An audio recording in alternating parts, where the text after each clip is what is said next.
মাজলুম যখন নিজেই জালিমে পরিণত হয় তা কতই না ভয়ঙ্কর।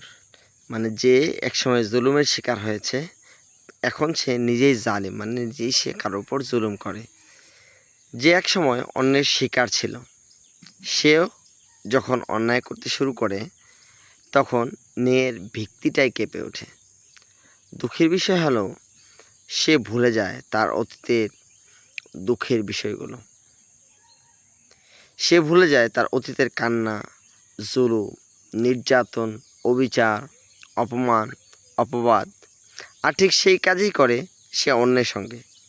আসলে মানুষের চরিত্রের পরীক্ষা এখানেই, ক্ষমতা হাতে এলে সে ন্যায় ধরে রাখতে পারে কি না। কারণ জালিম এবং মাজলুমের মধ্যে পার্থক্য শুধু অবস্থানের নয়, বরং অন্তরের নিয়াতের।